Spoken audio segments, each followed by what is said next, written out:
जय जगन्नाथ नमस्कार दर्शक बंधु चलतु अपार किचन को जीवा अपा आज कौन खाद्य प्रस्तुत कर देखी ना अपा आज खाद्य प्रस्तुत कर कटिकियांकर आलुदम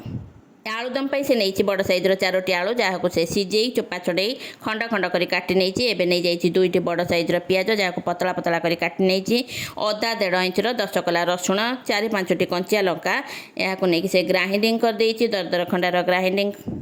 देखूँ यही भाव दरदर खंडा करेंगे सुंदर ही लगे तरकारी स्वाद एवं देदेला कड़ई रे 2 बड़ चामचर सोरिष तेल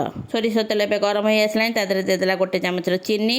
देखो चीनीटी एवं रंग बाहरी आसला सुंदर भाव लाल भाव रंग बाहरी आसला एवं तादेह देदेव 2-3टी गुजराती अलैच लवंग गोलमर्च एवं तेजपत्र देखो एवं देदेला से गोटा मसला एवं तेजपत्र एवं देदेव पतला पतला कटा हो रही पियाज को भाजीवाई देवा रोसे करवा एक कला सुंदर भाव रोसे प्रस्तुत कले खाइबार स्वाद ही बहुत बढ़ीज एवं देदेला 1 चामचर लंका गुंड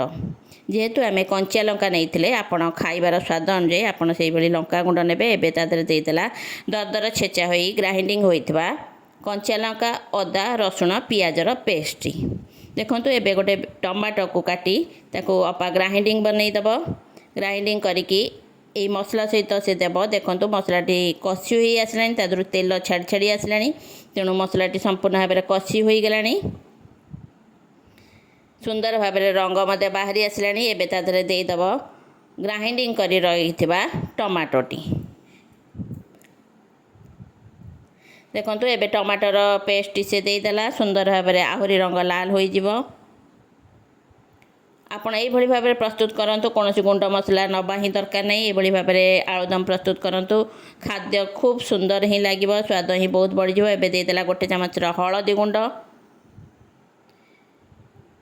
एवं लुण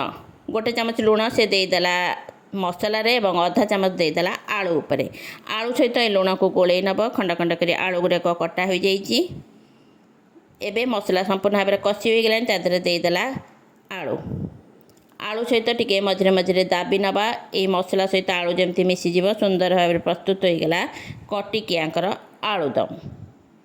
आपण खातु यही भाव में प्रस्तुत करी आलुदम आपको किभली आलुदम प्रस्तुति प्रणाली लगिला कमेंट बॉक्स रे कमेंट करेंगे लाइक करेंगे चैनल को सब्सक्राइब करेंगे